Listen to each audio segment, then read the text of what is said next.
Assalamualaikum warahmatullahi wabarakatuh. Selamat malam semuanya.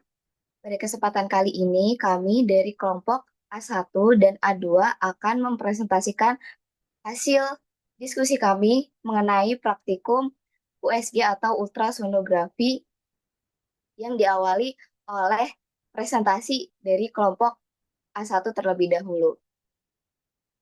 Next, untuk kelompok A1 sendiri, anggotanya terdapat saya sendiri, ada Adinda Ayu Mukti Maulidya dengan NIM akhir 003, ada VB Benedikta dengan NIM akhir 004, dan ada Ari Maulana Al-Hakim dengan NIM akhir 005.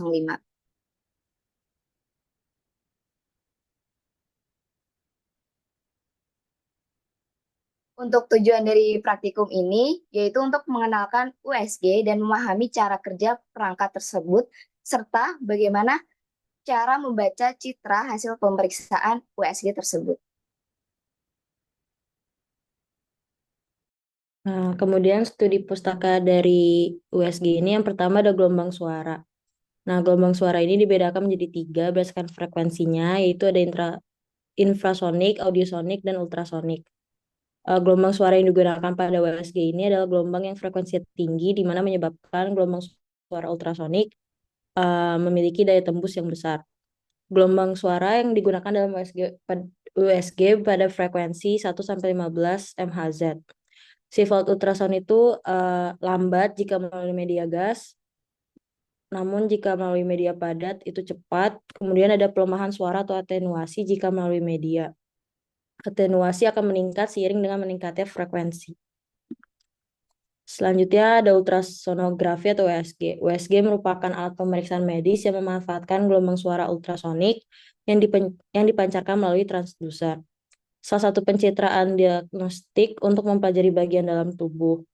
Kemudian USG mengukur kedalaman objek di bawah permukaan kulit melalui selang waktu yang dipancarkan sampai pantulannya diterima kembali oleh transducer. Kelebihan dari USG ini adalah metodenya aman dan non-invasif atau tidak memerlukan operasi besar. Kemudian tidak memancarkan radiasi karena menggunakan basis suara. Selanjutnya prinsip kerja atau cara kerja dari USG. Gelombang suara dengan frekuensi 1-15 MHz dihasilkan oleh medan listrik dan kristal piezoelektrik. Bentuk kristal ini akan berubah ketika dipengaruhi oleh medan listrik.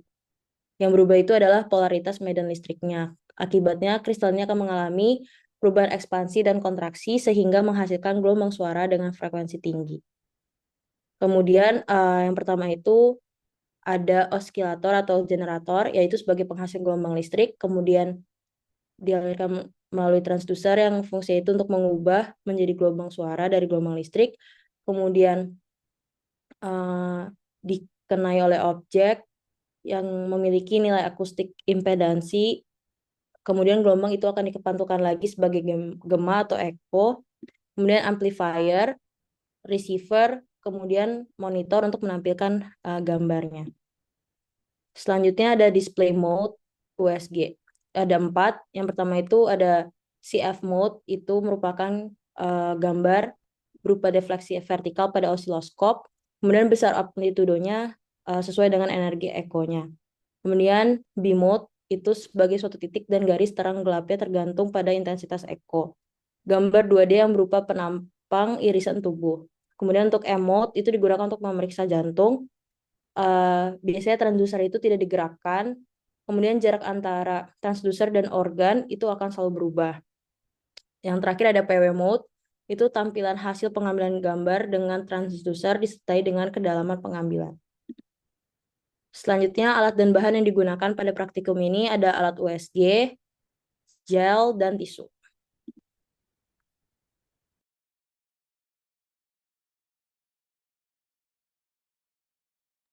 Untuk metode penggunaan USG pada jantung, yang pertama dilakukan dengan menekan tombol power pada alat USG, kemudian menunggu untuk proses booting.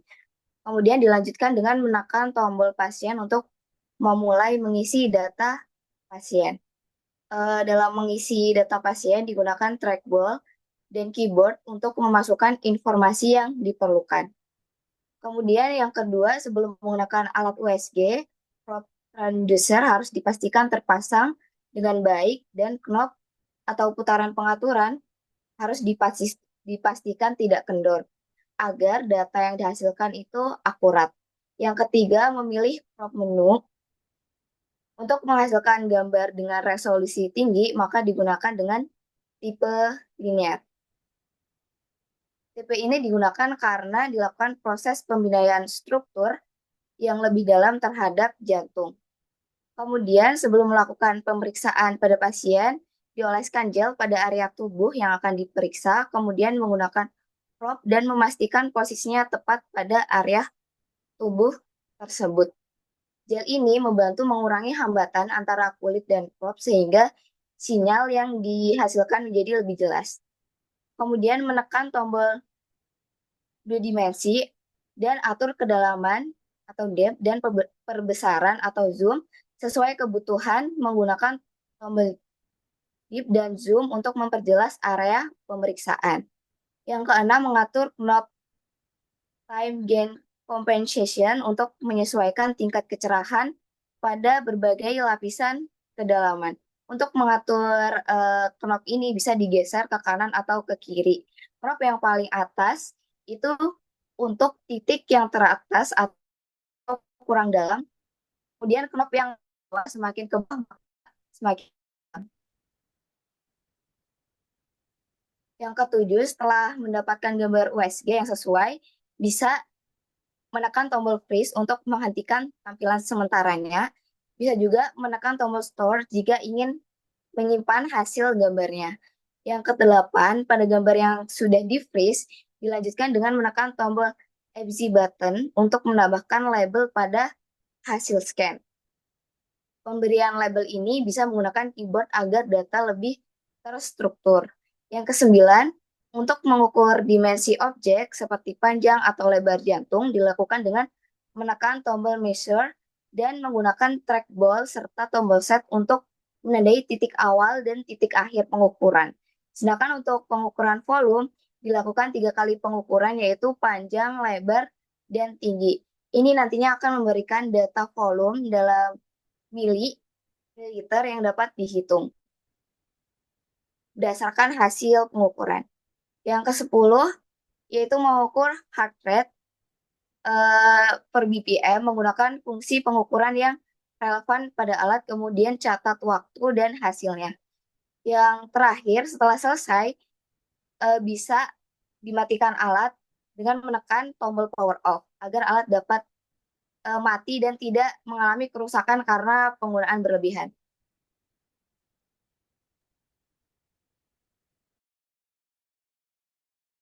Eh, Selanjutnya untuk data hasilnya, ini yang pertama itu pengukuran jaraknya. Jarak yang diukur di sini untuk lebar jantungnya, untuk satuannya yaitu sentimeter, yang dan diperoleh untuk jaraknya 4,23 cm. Ini untuk pengukuran areanya. Nah, ini bagiannya jantung. Untuk ini kelilingnya itu diperoleh 11,02 cm dan untuk luasnya 8,74 cm persegi.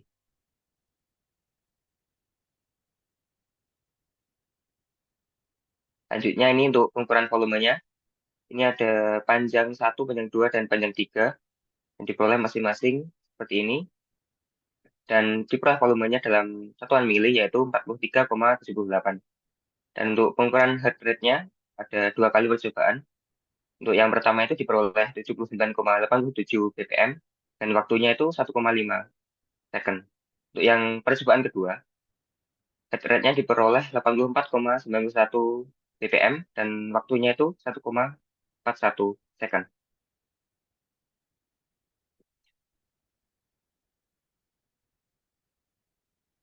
Oke, ini untuk pembahasannya. Untuk pengukuran parameter jantung menggunakan USG dilakukan untuk beberapa aspek utama, yaitu lebar, area, volume, dan heart rate. Pada pengukuran lebar jantung, mode P digunakan untuk menempatkan radiologi di depan jantung untuk menghasilkan citra yang melintang. Lebar jantung diukur dengan memilih 2 titik horizontal, sehingga menghasilkan ukuran sekitar 4,23 cm. Area jantung diukur dengan menggunakan metode elips untuk mendapatkan keliling dan luasnya. Dan diperoleh hasil kelilingnya adalah 11,02 cm dan luasnya 8,74 cm persegi. Untuk metode ELIF ini mungkin kurang akurat karena mempresentasikan bentuk jantung yang kompleks, sehingga yang lebih baik itu menggunakan metode trace, yaitu menggambar manual batas jantung pada citra, dan metode ini lebih disarankan.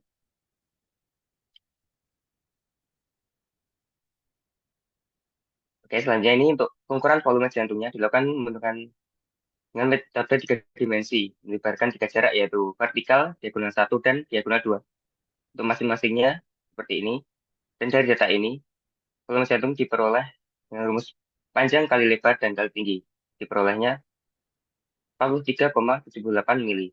Untuk mengukur heart rate, mode USG diubah menjadi mode M yang mencatat perubahan waktu terhadap kedalaman jantung, dengan diastol dan sistol terlihat sebagai gelombang naik dan turun.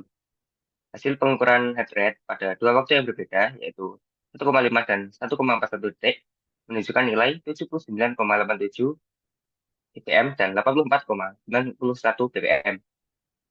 Untuk hasil ini berada dalam rentang normal untuk orang dewasa, yaitu sekitar 60 sampai 100 ppm.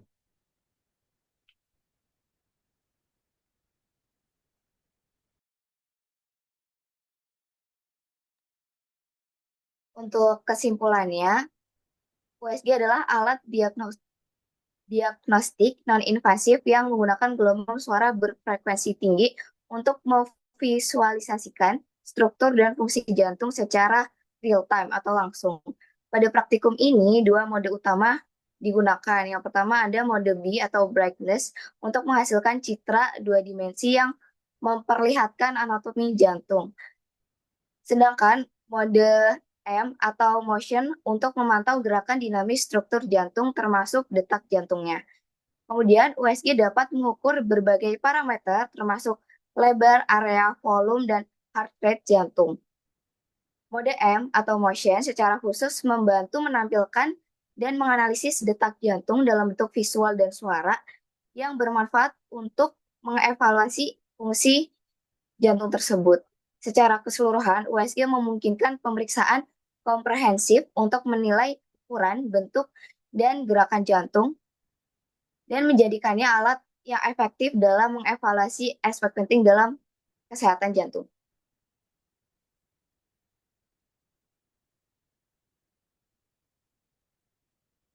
Sekian presentasi dari kelompok A1. Apabila ada kurang lebihnya, kami mohon maaf. Untuk diskusi tanya jawabnya mungkin bisa dilanjutkan setelah presentasi pemaparan dari kelompok A2.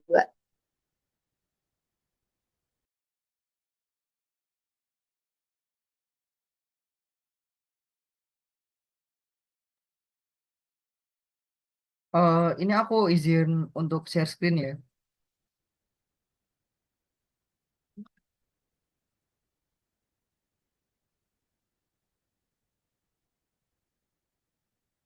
Ini udah kelihatan nggak ya?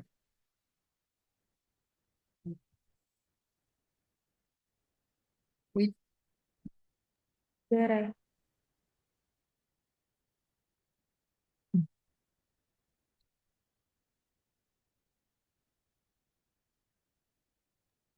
Assalamualaikum warahmatullahi wabarakatuh. Selamat malam semuanya. Pada kesempatan kali ini kami dari kelompok A2 T1 akan mempresentasikan hasil praktikum kami bab ultrasonografi atau USG. Next. Anggota kelompok dari kelompok A2 diantaranya ada Noel Triandika Lawo dengan NIM 020, Ryan Yusuf Ardinato dengan NIM 023, dan Rahmat Rafli Febrianto dengan NIM 025, serta saya Dela Huriandeni dengan NIM 079.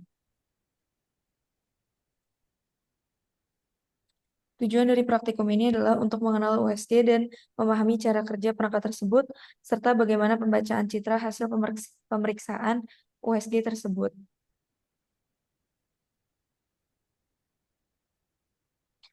Latar belakang dari praktikum ini adalah USG atau ultrasonografi adalah alat diagnostik populer untuk memantau kehamilan, lokasi tumor, gangguan kardiovaskular, dan lainnya, termasuk aliran darah dengan prinsip efek Doppler. Teknologi ini non-invasif dan aman karena tidak menggunakan radiasi ionisasi, serta memberikan hasil cepat dan mampu membedakan berbagai jenis jaringan, serta mendeteksi struktur bergerak.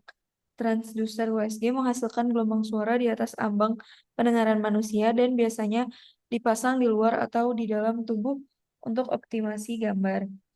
Meski memiliki kelebihan seperti keamanan dan kecepatan, USG juga memiliki keterbatasan seperti artefak akibat kontak buruk antara transducer dan kulit, serta kemungkinan hasil kurang akurat dalam mendeteksi kelainan. Pemeriksaan memerlukan persiapan seperti minum banyak air untuk pemeriksaan tertentu dan hasilnya dievaluasi oleh dokter atau radiolog.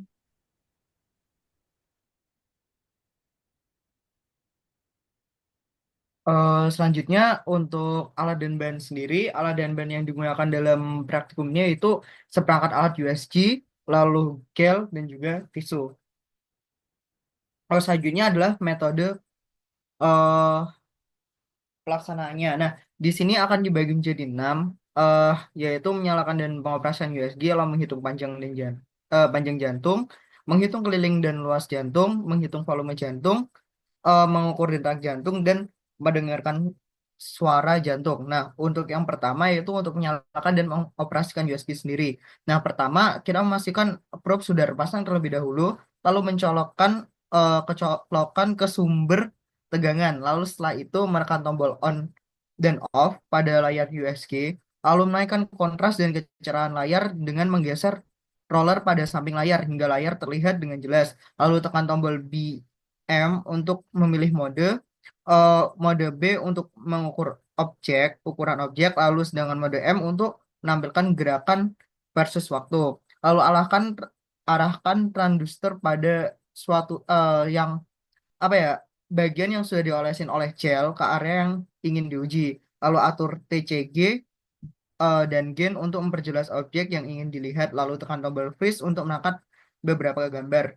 Nah, lalu untuk yang selanjutnya 2 hingga 6 ini akan dibedakan menjadi dua, yaitu USG Suneo dan USG Endo. Nah, yang pertama adalah untuk menghitung panjang jantung. Nah, di USG Suneo digunakan tombol disk untuk mengukur panjang dengan kursor dan tombol start atau stop. Lalu selanjutnya untuk USG Endo gunakan tombol di stand dan arahkan kursor untuk mengukur dan selanjutnya ditekan save.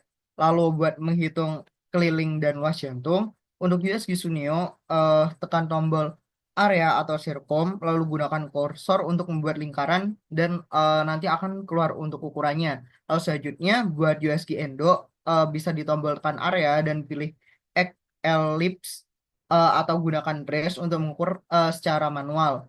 Lalu selanjutnya menghitung volume jantung itu di USG Suneo bisa digunakan tombol vol dengan 3 pengukuran untuk mendapatkan volume ellipsoid. Lalu buat USG Endo digunakan tombol volume dan buat 3 garis dengan kursor sehingga akan dihitung secara auto. Lalu selanjutnya yaitu mengukur detak jantung USG Suneo, pilih mode M dan ukuran BPM dengan panjang gelombang grafik, dan USG Endo pilih mode M untuk gunakan heart rate dan lakukan pengukuran gelombang.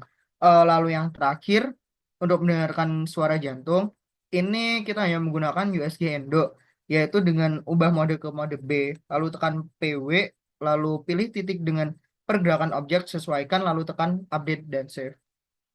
Oke, next. Selanjutnya adalah data dari hasil percobaan PSG kami. Jadi untuk parameternya yaitu ada tinggi dengan hasil 87 mm itu menggunakan satu jarak atau mungkin satu garis ya buat mengukurnya. Kemudian area, jadi maksudnya area itu adalah luas. Untuk hasilnya didapatkan 237 mm kuadrat.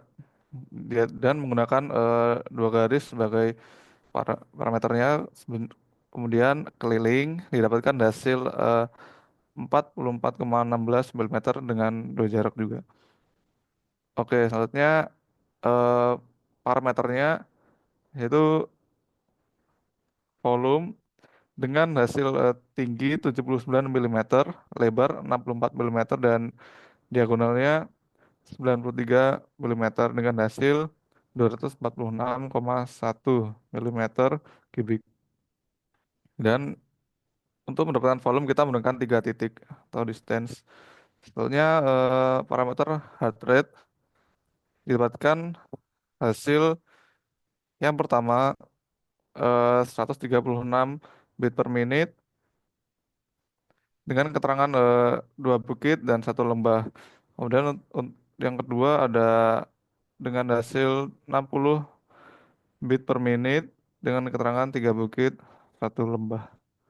Next.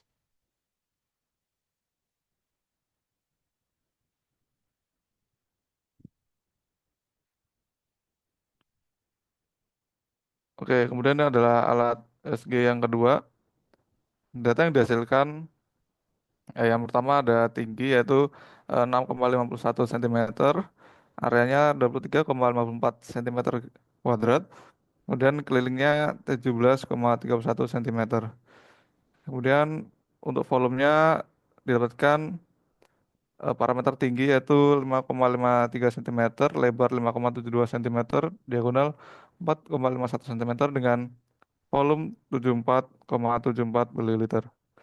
Kemudian untuk heart rate-nya didapatkan hasil yang pertama 180,33 beat per menit dan hasil yang kedua adalah 95,69 beat per menit. Berikut adalah lampiran dari praktikum kami. Next.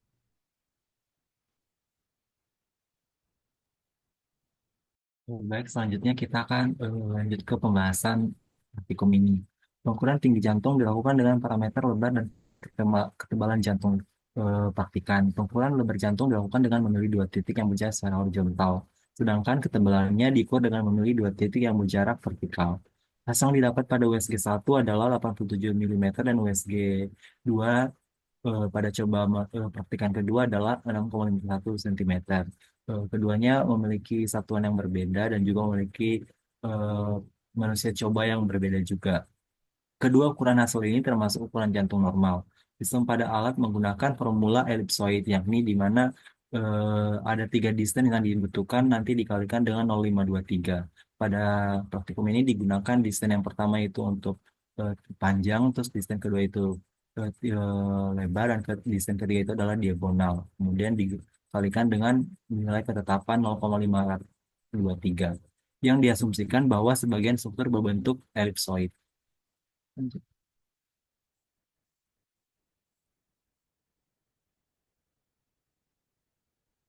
Selanjutnya, pengukuran volume jantung dilakukan dengan menarik 3 garis, yakni jarak tinggi, jarak lebar, dan jarak diagonal yang berpotongan. Pada USG 1, masing-masing jarak memiliki ukuran sebesar 79 mm, 64 mm, dan 93 mm, dan diperoleh hasil volume jantung sebesar 296,1. Dilakukan prosedur serupa kembali pada USG 2 dan juga pada manusia coba yang kedua, dan didapat hasil masing-masing jarak ini tinggi 5,53 cm, lebarnya 5,72 cm, dan diagonal 4,51 cm, sehingga didapat volume jantung sebesar 74,74 ml. Kedua ukuran hasil ini termasuk volume jantung yang normal. Next. Pengukuran area jantung terdiri dari 2 data ukur, yakni keliling dan luas jantung. Pengukuran menggunakan metode elips yang menempatkan kursor X di titik tertentu, lalu titiknya akan dibuka hingga membentuk suatu perluasan daerah dalam bentuk elips atau oval. Kemudian disesuaikan dengan bentuk citra jantung pada layar USG. Apabila bentuk oval sudah pas dengan bentuk jantung yang ditangkap, maka dilakukan penekanan enter untuk melakukan pengukuran otomatis. Hasil keliling yang didapat sebesar 44,16 mm dan untuk luas sebesar 237. Metode serupa dilakukan pada USG yang kedua juga dan dapat hasil keliling sebesar 17,31 cm dan luasnya sebesar 223,54. Next.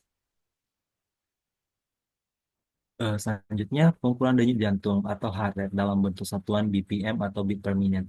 Metode pada saat ini digunakan mode B, sedangkan pada mohon maaf tadi pada pengukuran yang ketiga sebelumnya itu menggunakan mode B, sedangkan pada USG untuk menghitung pengukuran denyut jantung ini menggunakan mode M, sehingga pada USG nanti dilakukan pergantian mode dari mode B ke mode M terlebih dahulu. Mode ini akan menghasilkan gambar yang merekam perubahan waktu dengan sumbu X dan terhadap kedalaman dengan sumbu Y. Gelombang naik pada grafik yang dihasilkan menandakan bahwa jantung sedang mengalami diastol atau jantung sedang terisi oleh darah. Sedangkan gelombang sebaliknya atau gelombang turun menandakan bahwa jantung sedang mengalami sistol atau jantung sedang memompa darah keluar. Data nadi diukur dengan mencari jarak antara satu titik di puncak atau lembah dengan titik lain di puncak atau lembah lainnya.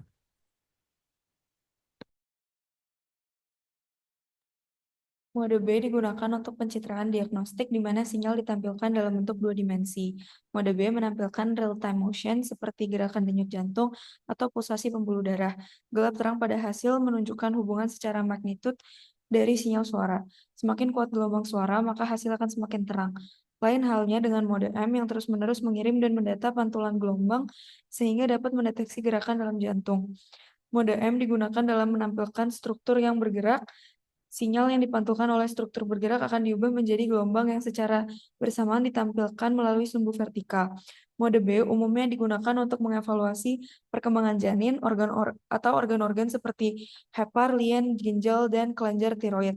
Sedangkan untuk mode M biasanya digunakan untuk mendeteksi gerakan jantung seperti ekokardiogram yang diperoleh dengan transmisi gelombang suara tunggal melalui jaringan jantung dan gambar yang dihasilkan dari waktu ke waktu. Bisa next.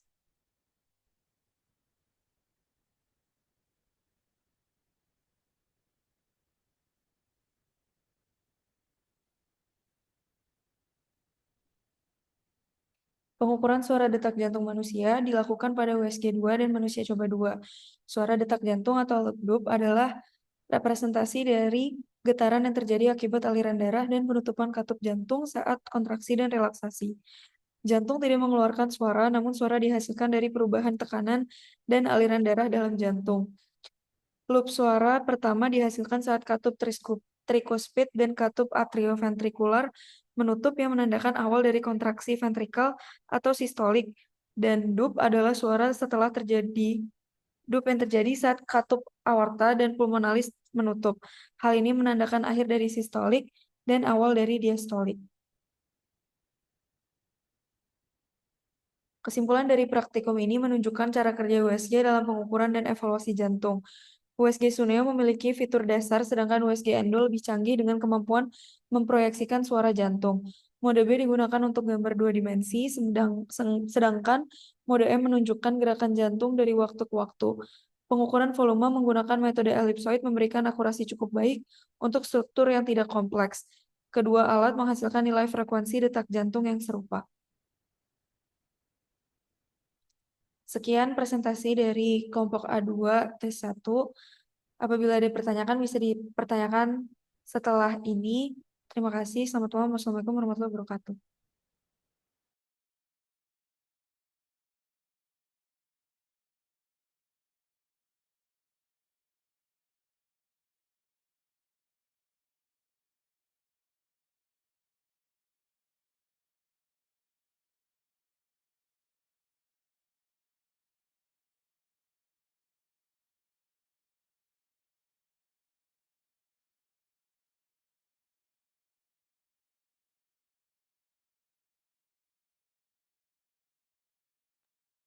Baik, mungkin kita akan lanjut ke sesi diskusi.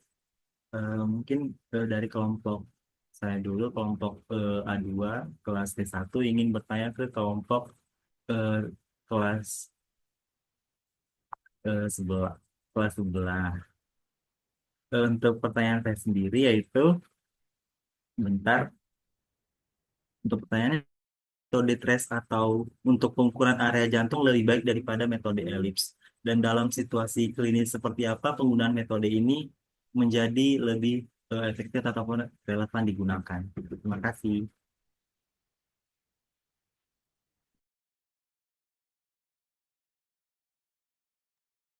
Mungkin bisa ditampung terlebih dahulu. Ada yang bertanya lagi? Aku izin bertanya dong. Sebelumnya perkenalkan, aku Ren Yusuf Ardinarto dari kelompok A2. Mungkin aku mau bertanya, kan kita tahu ya kayak hasil dari USG itu agak istilahnya kan agak buram dan perlu orang yang ahli lah untuk ngebaca USG itu sendiri. Nah, pertanyaanku, apakah hasil dari USG itu selalu akurat untuk mendiagnosis penyakit? Nah, mungkin itu aja dari aku. Terima kasih.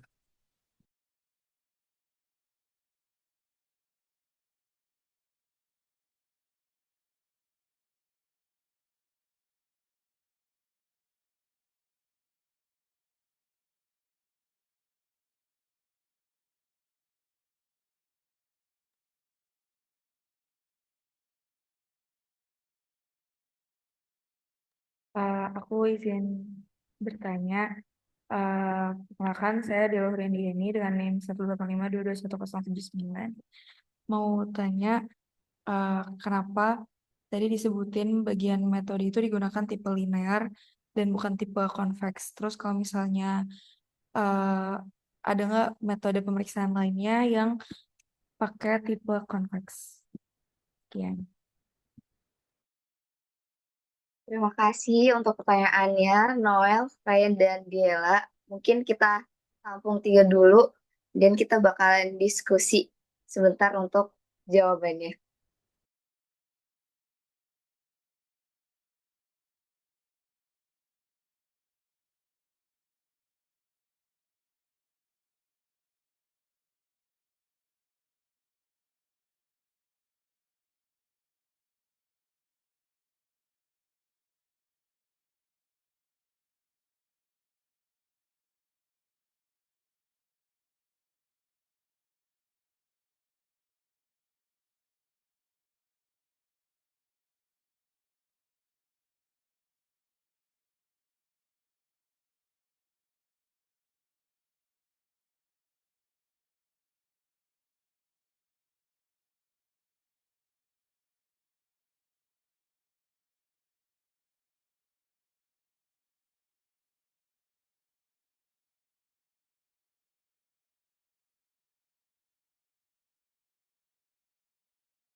Oke, di sini saya akan menjawab eh, pertanyaan dari Noel, yaitu apakah metode trace untuk pengukuran area jantung lebih baik daripada metode elips?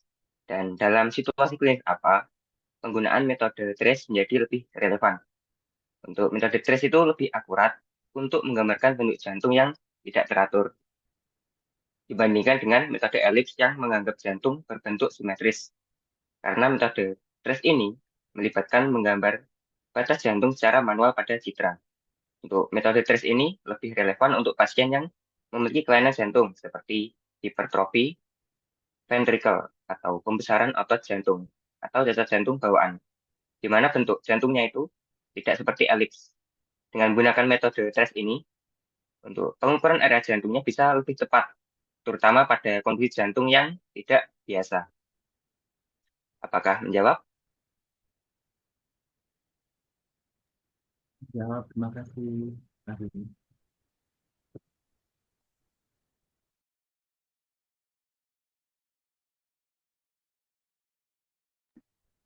Izin menjawab pertanyaannya Ryan. Tadi pertanyaannya kan apakah hasil USG itu akurat nggak untuk mendiagnosis penyakit? Nah, menurut pendapat kelompok kita, hasil USG itu umumnya akurat, terutama pada jaringan lunak kayak organ dalam dan pembuluh darah. Tapi akurasinya itu bisa dipengaruhi oleh beberapa faktor, kayak jenis penyakit, terus keterampilan operatornya, terus jenis USG yang digunakan, kondisi fisik pasien, sama kualitas alatnya. Nah, USG ini terbatas dalam mendeteksi masalah pada jaringan keras, misalnya kayak tulang, atau area yang mengandung gas, misalnya paru-paru. Eh, Meskipun USG itu berguna atau bisa digunain buat pemeriksaan beberapa penyakit, tapi menurut kami perlu juga pemeriksaan lain seperti CT scan atau MRI untuk memastikan diagnosisnya. Kayak gitu. Apakah menjawab, Ryan? Sudah menjawab, terima kasih. Oke, sama-sama.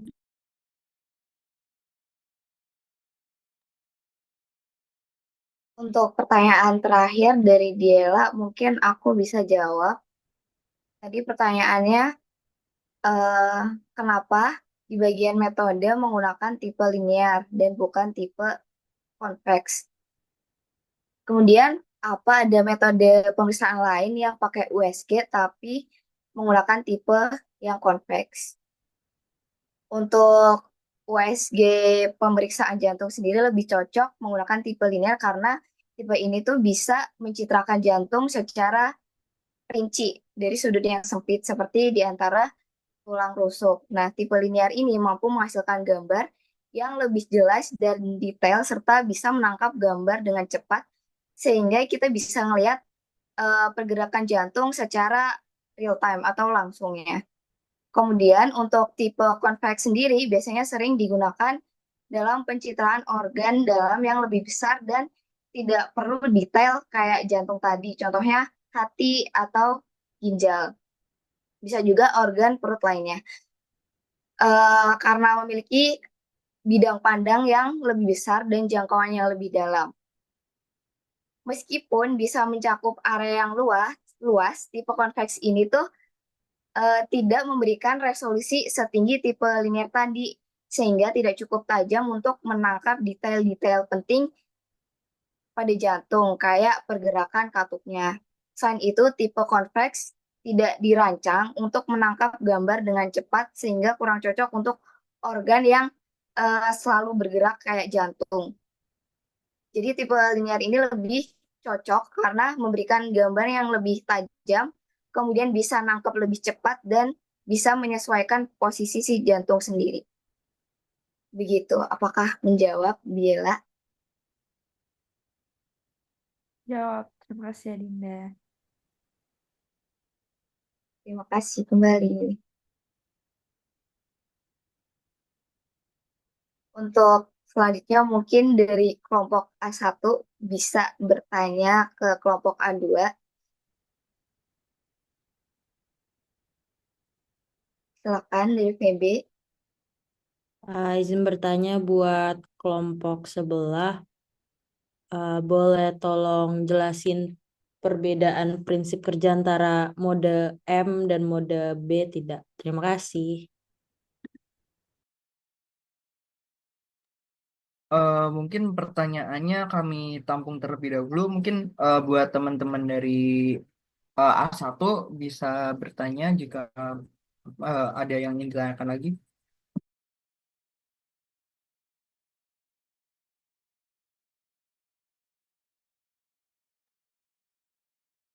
Aku izin bertanya tentang impedansi akuistik. Apa itu impedansi akuistik dan gimana perbedaan nilai impedansi antar jaringan yang bisa berpengaruh pada pencitraan USG sendiri? Terima kasih. Oke, terima kasih Adinda. Mungkin dari teman-teman, apakah masih ada yang ingin ditanyakan lagi?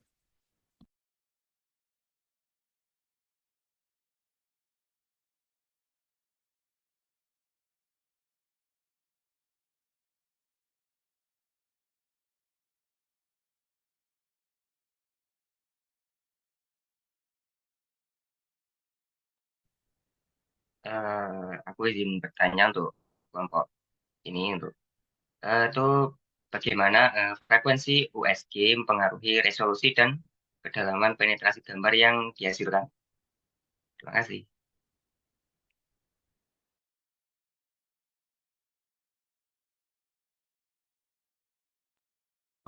Oke, terima kasih. Mungkin eh, kami izin diskusi terlebih dahulu untuk menjawab pertanyaan dari teman-teman.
Aku izin jawab pertanyaan PB tadi yang tentang perbedaan prinsip kerja dari mode B dan mode M.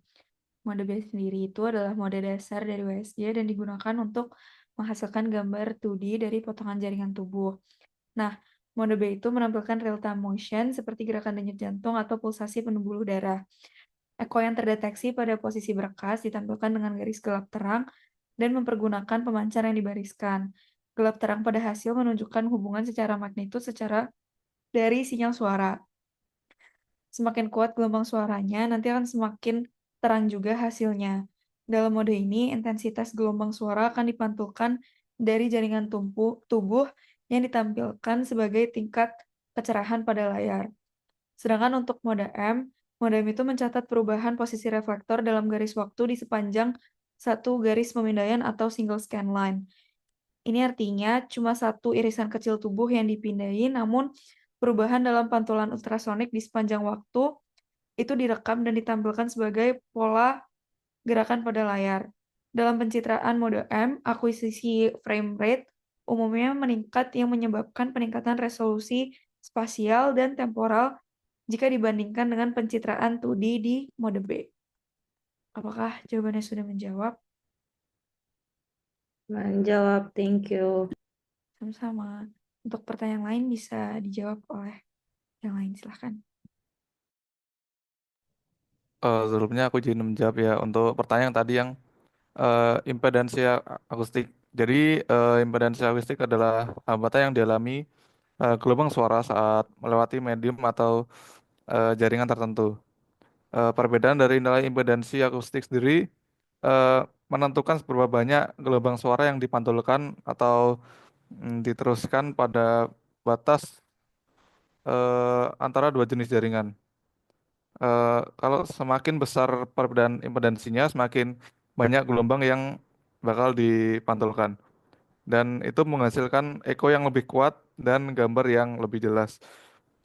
Mungkin untuk perbedaan kecil, lebih sedikit pantulan yang dihasilkan dan gambar bisa menjadi kurang kontras. Hal ini penting dalam pencitraan karena membantu mendeteksi batas antara jaringan yang berbeda.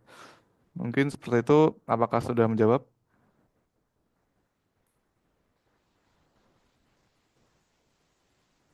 Cukup menjawab. Terima kasih. Ya, sama-sama.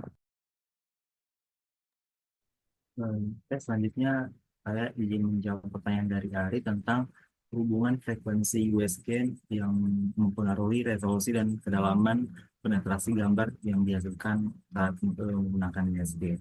Jawabannya sendiri adalah frekuensi USG memiliki hubungan langsung dengan resolusi dan kedalaman penetrasi.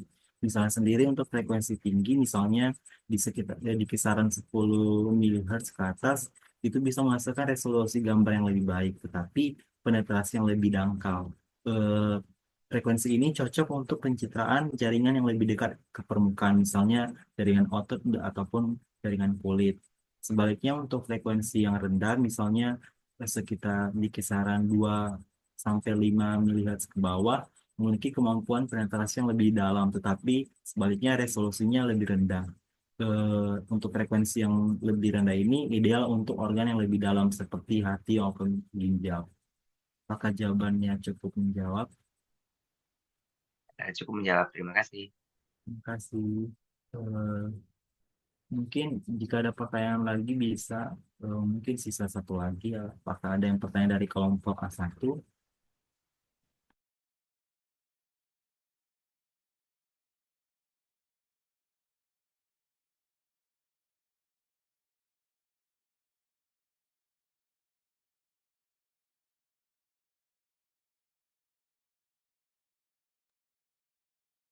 Izin bertanya lagi, apakah boleh? Ya, silakan Dinda. Kalau di praktikum kita kan USG-nya tentang pemeriksaan jantung. Sedangkan yang telah kita ketahui USG itu kebanyakan buat memeriksa janin. Aku mau nanya, gimana sih caranya mengukur organ atau janin menggunakan USG sendiri? Terima kasih.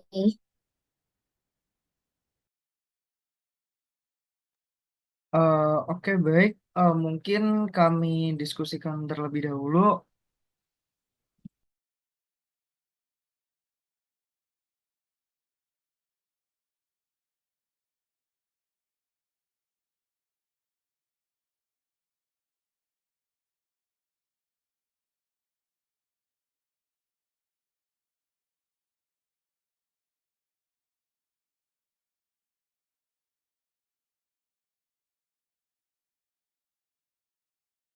Eh, Mungkin aku izin menjawab ya.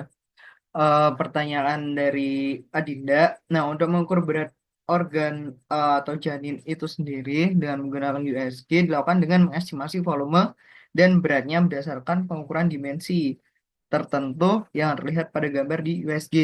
Nah, dalam kasus janin, pengukuran dilakukan dengan mengukur beberapa parameter penting seperti bipariental diameter atau BPD, lalu yang mengukur jarak antara dua tulang pariental kepala, lalu lingkar perut, terus panjang tulang paha dan panjang tulang paha. Nah, untuk organ tubuh untuk organ tubuhnya sendiri yang diukur tuh dimensi seperti panjang, lebar, dan ketebalan organ yang diukur. Apakah menjawab?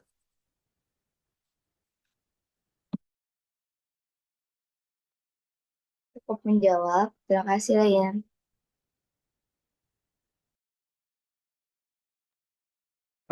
Oke, mungkin dari teman-teman A1 maupun A2, apakah masih ada yang ingin ditanyakan?